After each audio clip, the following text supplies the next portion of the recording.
I'm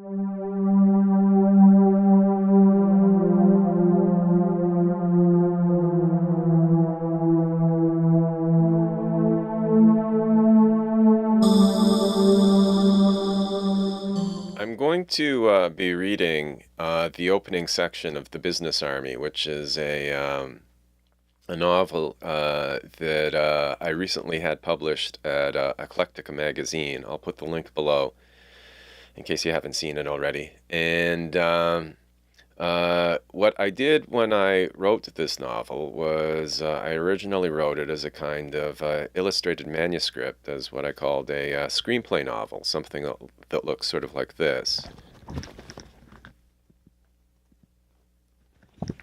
Now, I had drawings throughout it, and the basic idea was that it was presented as the screenplay of a movie that had already been produced. In fact, it had not, and it's longer than a real screenplay.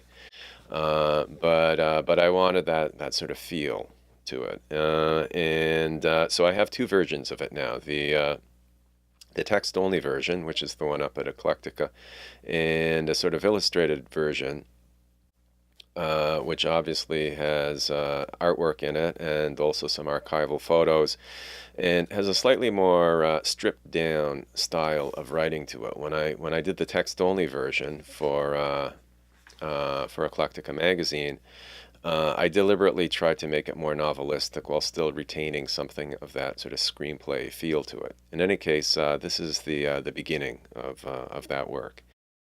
Fade in. Exterior, a major thoroughfare. Day. Title, July 28th, 1932, Washington. SFX, the excited whinny of horses rearing, the screams of people beneath their spinning hooves. The camera shakes. A crowd is being broken up by mounted policemen. A battalion of soldiers appears in the background. Cut to the rear of this chaos, next to some parked cars and a picket fence. General Douglas MacArthur, commanding officer of the operation, is elegantly dressed in his cavalry uniform. He looks on attentively. MacArthur to a captain. You there! Why aren't those troops moving faster? Captain. They're going as fast as they safely can. MacArthur, sharply. Don't make them go safely. Make them go. Cut to a crowd of civilians in the path of the mounted policemen, and in the background a troop of cavalry soldiers. People's voices off screen. A woman's scream, a man chanting, "Bonus! Bonus!" Civilian man to troops. You brutes! Can't you see there are women and children here? Officer, move on, you people, move on. Remember, you were in uniform once. Do what you're told. It's for the best. So here's another one of the drawings that I did for that. Now, in case you're curious, before I did this project, I did another project that's very similar, that's entitled Truth Marathon, and I've been posting about that for quite a few years. It's not a historical novel. The Business Army is, obviously. It's set in 1932, 1933, and 1934. Truth Marathon is set in 2006 in Toronto, and although it does have historical elements to it. Now, I took the same idea with Truth Marathon, and as you can see, it also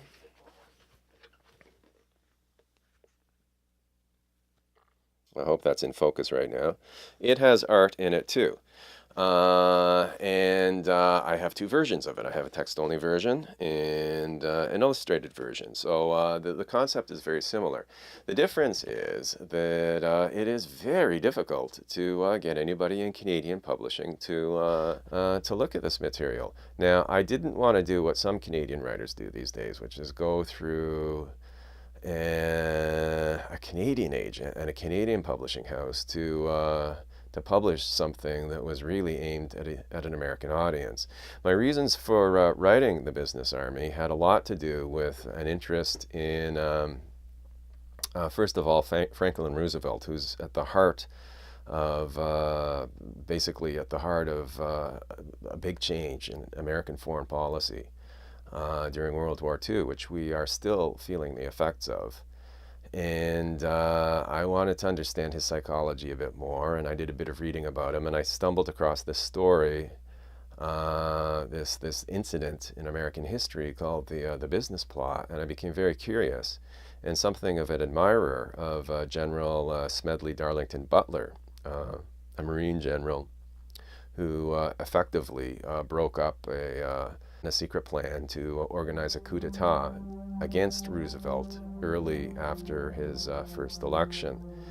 And Butler is one of those basically unsung heroes. He's known to a cognizati of history buffs, but he's a very interesting fellow. A soldier, a very intelligent guy, who basically turned against militarism in the latter part of his career. And so I wanted to do something there. Finally, I do have a historical novel set in Canada about Juno Beach, but again, I'm running to the same problem with Canadian publishers, which is they don't even want to read it.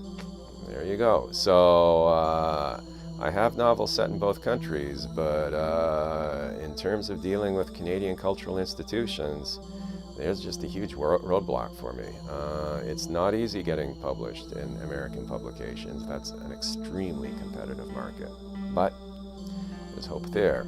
In the case of Canadian publishing, if you live overseas, if you live in South Korea the way I do, you're basically shut out. You're shut out.